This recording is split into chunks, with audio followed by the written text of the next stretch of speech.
നമസ്കാരം. മലയാളി വാർത്തയിലേക്ക് സ്വാഗതം. വിഴിഞ്ഞത്ത് ഹോട്ടലിൽ നിന്ന് ആഹാരം കഴിച്ച 2 പേർ മരിച്ചത് ഭക്ഷ്യസുരക്ഷയെ സംബന്ധിച്ചുള്ള ആശങ്കകൾ വീണ്ടും ഉയർത്തുന്നു. ഇത്തരത്തിലുള്ള ഭക്ഷ്യസുരക്ഷയുമായി ബന്ധപ്പെട്ടിട്ടുള്ള ചർച്ചകൾ പലപ്പോഴും ഉടലെടുക്കുന്നത് ഇത്തരത്തിലുള്ള സംഭവങ്ങൾ നമ്മുടെ സമൂഹത്തിൽ ഉണ്ടാകുമ്പോഴാണ്. അപ്പോൾ മാത്രമാണ് ജനങ്ങൾ ഇതിനെക്കുറിച്ച് വീണ്ടും ബോധവാന്മാരാകുന്നത്. പലപ്പോഴും ഇത്തരത്തിൽ ഭക്ഷ്യവിഷബാധയേറ്റ് മരണം സംഭവിച്ചിട്ടുള്ള സംഭവങ്ങൾ നമ്മുടെ നാട്ടിൽ ഉണ്ടായിട്ടുണ്ട്. പലർക്കും പല ഭക്ഷണങ്ങളും അലർജി ആയിരിക്കാം. ചിലരുടെ ശരീരത്തിന് ചില ഭക്ഷണങ്ങൾ അത് പിടിക്കത്തില്ല. പലപ്പോഴും അത് പല രീതിയിൽ അത് റിയാക്ട് ചെയ്യും. ചിലപ്പോൾ അത് മരണം വരെ സംഭവിക്കാനുള്ള സാധ്യതകളും നിലനിൽക്കുന്നുണ്ട്. ഇവിടെ ഇപ്പോൾ സംഭവിച്ചിരിക്കുന്നത് ഭക്ഷ്യവിഷബാധ തന്നെയാണോ എന്നുള്ള കാര്യത്തിൽ ഒരു കാരണം എന്താണ് എന്നുള്ളതിൽ ഉറപ്പായിട്ടില്ല. പക്ഷേ സാധ്യതകൾ ഇതിലേക്ക് വിരൽ ചൂണ്ടുന്നുണ്ട്. ഭക്ഷണത്തിൽ നിന്നുള്ള അലർജിയും ഭക്ഷ്യവിഷബാധയും രണ്ടാണെന്നാണ് വിദഗ്ധർ പറയുന്നത്. അതായത് ഭക്ഷ്യവിഷബാധ തന്നെ പലരെയും പലതരത്തിലാണ് ബാധിക്കുന്നതെന്ന് IMA ദേശീയ കൺവീനർ ഡോക്ടർ N സുൽഫി പറഞ്ഞു. ചില ആഹാരങ്ങൾ കഴിച്ചാൽ ഭക്ഷ്യവിഷബാധയാണെങ്കിൽ രോഗലക്ഷണങ്ങൾ പെട്ടെന്ന് വരും. മിക്കപ്പോഴും ഇത് തലവേദന, ഛർദിൽ, അമിതമായ ക്ഷീണം എന്നിവയുടെ രൂപത്തിലാകും. ഈക്കോളി, ലിസ്റ്റേരിയ, മോണോസൈറ്റോജൻസ്, സാൽമോണല തുടങ്ങിയ ബാക്ടീരിയകളാണ് മിക്കപ്പോഴും ഭക്ഷ്യവിഷബാധയ്ക്ക് കാരണമാകുന്നത്. ഇവ ശരീരത്തിനകത്ത് വിഷവസ്തുക്കൾ ഉൽപ്പാദിപ്പിക്കും. ഇവ പരമാവധി 6 മണിക്കൂറിനുള്ളിൽ നമ്മെ ഗുരുതരാവസ്ഥയിലെത്തിക്കും. ഭക്ഷണം കഴിച്ച ശേഷം 12 മണിക്കൂർ മുതൽ 1 ദിവസത്തിനുള്ളിൽ ലക്ഷണങ്ങൾ പ്രകടമാകുന്ന വിഷബാധകളുമുണ്ട്. ഇവ തലച്ചോറിനെയും നാഡീവ്യൂഹത്തെയും ഒക്കെ ബാധിച്ചാൽ മരണം വരെ സംഭവിക്കാം. എന്നാൽ അലർജി ഇങ്ങനെയല്ല. സ്ഥിരമായി ഒരു ആഹാരം കഴിച്ചാൽ ചിലർക്ക് അലർജി ഉണ്ടാകും. ചിലർക്ക് ചിക്കൻ എപ്പോൾ കഴിച്ചാലും അലർജി വരും. ചിലർക്ക് ബീഫ് അലർജിയാണ്, ചിലർക്ക് ചെമ്മീൻ അലർജിയാണ്. ഇങ്ങനെ പലതരത്തിലുള്ള ഭക്ഷണങ്ങൾ അലർജി ഉള്ളവരുണ്ടാകും. ഇത് അലർജിക് റിയാക്ഷൻ ആണ്. ശരീരത്തിൽ ചൊറിച്ചിൽ, ശരീരഭാഗങ്ങളിൽ നീർക്കെട്ട് എന്നിവയൊക്കെ ലക്ഷണങ്ങളാകാം. ചെമ്മീൻ, കണവ, മീൻമുട്ട തുടങ്ങിയ കടൽ വിഭവങ്ങൾ അലർജിക്കും ഭക്ഷ്യവിഷബാധയ്ക്കും ഒരുപോലെ കാരണമാകാം. അലർജി ഇല്ലാത്തവർ ഇവ കഴിച്ചാൽ പ്രശ്നങ്ങൾ ഉണ്ടാകുന്നെങ്കിൽ അതൊരു പക്ഷേ ഭക്ഷ്യവിഷബാധയാകാം. കടൽ വിഭവങ്ങളിൽ കാണപ്പെടുന്ന പ്രത്യേക പ്രോട്ടീനിന്റെ സാന്നിധ്യത്തോട് ശരീരം അമിതമായി ചിലപ്പോൾ പ്രതികരിക്കും. ഇതിന്റെ ഫലമായി വിഷബാധയ്ക്ക് കാരണമാകുന്ന രാസവസ്തുക്കൾ ശരീരത്തിൽ ഉൽപ്പാദിപ്പിക്കപ്പെടും. ഇതാണ് ഷെൽഫിഷ് അലർജി എന്ന് പറയുന്നത്. ശരിയായി പാചകം ചെയ്യാത്ത കടൽ വിഭവങ്ങളും ബാക്ടീരിയകൾ വളരാൻ കാരണമാകുന്നു. 2.5% മുതിർന്നവരിലും 0.5% കുട്ടികളിലും കാണപ്പെടുന്ന കടൽ ഭക്ഷണത്തോടുള്ള ഏറ്റവും സാധാരണമായ അലർജിയാണ് ഷെൽഫിഷ് അലർജി. ഞണ്ട്, ചെമ്മീൻ, കൊഞ്ച്, കക്കയിറച്ചി തുടങ്ങിയവ അലർജിയാണ്. ഇത് കഠിനവും കുട്ടികളിലും മുതിർന്നവരിലും അത്ര പെട്ടെന്ന് മാറാത്തതുമായ ഒരു അലർജിയായി കണക്കാക്കപ്പെടുന്നു. ഇത് ചൊറിച്ചിൽ, തൊണ്ടയിലെ വീക്കം, ശ്വാസം മുട്ടൽ, ഛർദി, ചിലപ്പോൾ ജീവന് ഭീഷണിയായ അനാഫിലാക്സിസ് എന്നിവയ്ക്ക് കാരണമാകാം. ഇത് പ്രായപൂർത്തിയായവരിൽ കൂടുതലായും കണ്ടുവരുന്നു. മിക്കപ്പോഴും ജീവിതകാലം മുഴുവൻ നിലനിൽക്കുന്നതുമാണ്.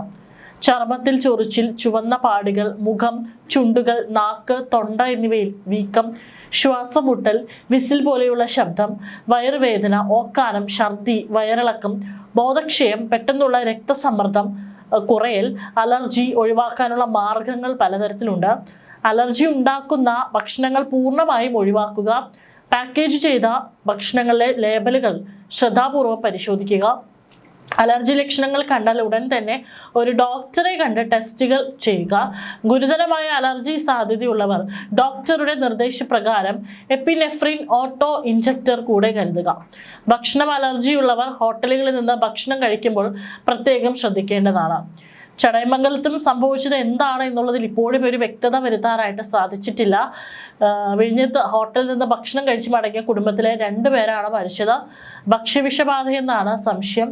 നിലമേൽ പ്ലാച്ചിയോട് കുന്നിൽ വീട്ടിൽ റഷീദ ബീവി, മരുമകൻ നിസാറുദ്ദീൻ എന്നിവരാണ് മരിച്ചത്. ഇതിൽ മരുമകന്റെ ഭാര്യ സജിമോൾ തിരുവനന്തപുരം മെഡിക്കൽ കോളേജ് ആശുപത്രിയിൽ തീവ്രപരിചരണ വിഭാഗത്തിൽ ചികിത്സയിലാണ്.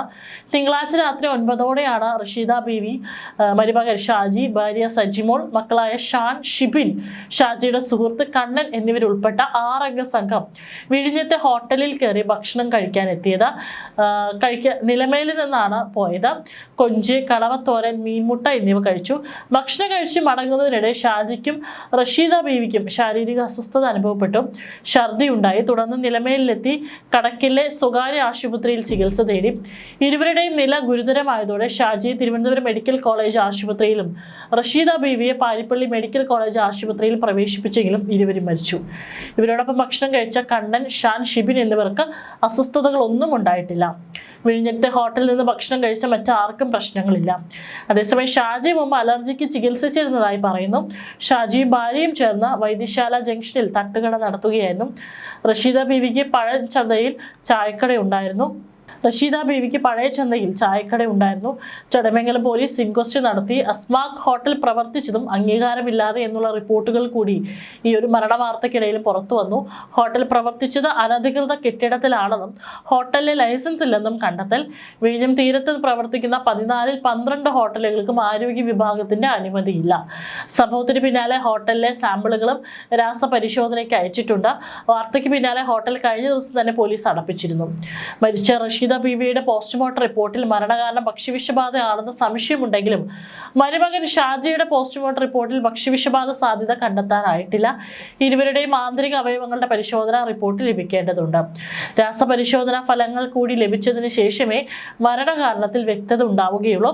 മരിച്ച റഷീദ ബീവിയുടെ മകൾ സജിമോൾ ചികിത്സയിൽ തുടരുകയാണ്. കുടുംബം ഭക്ഷണം കഴിച്ചു എന്ന് പറയുന്ന വിഴിഞ്ഞത്തെ ഹോട്ടലിൽ ഭക്ഷ്യസുരക്ഷാ ഉദ്യോഗസ്ഥർ പരിശോധന നടത്തിയെങ്കിലും വൃത്തിഹീനമായ സാഹചര്യമോ പഴകിയ ഭക്ഷണമോ കണ്ടെത്താൻ കഴിഞ്ഞില്ല. ഏതായാലും ഇവിടെ ഒരു കാര്യം കൂടി ശ്രദ്ധിക്കേണ്ടിയിരിക്കുന്നു. എല്ലാവർക്കും, കുട്ടികളിലും മുതിർന്നവർക്കൊക്കെ തന്നെ പലതരത്തിലുള്ള അലർജി ഉണ്ടാകാം.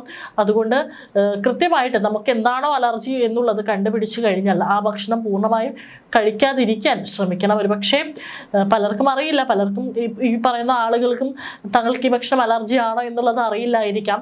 ഏതായാലും വളരെ സൂക്ഷിക്കേണ്ടതാണ്. കാരണം മരണം വരെ വിളിച്ചു വരുത്താൻ പറ്റുന്ന വളരെ ഗുരുതരമായിട്ടുള്ള ഒരു കാര്യമാണ് ഈ ഭക്ഷ്യസുരക്ഷ എന്ന് പറയുന്നത്. മാത്രമല്ല, ഇനി നമ്മുടെ ഗവൺമെന്റ് ചെയ്യേണ്ട ഒരു കാര്യം എന്ന് പറയുന്നത് ഇത്തരത്തിൽ അനധികൃതമായിട്ട് പ്രവർത്തിക്കുന്ന ഏതെങ്കിലും ഹോട്ടലുകൾ ഉണ്ടെങ്കിൽ കൃത്യമായിട്ട് അവർക്കെതിരെ നടപടി എടുക്കേണ്ടിയിരിക്കുന്നു.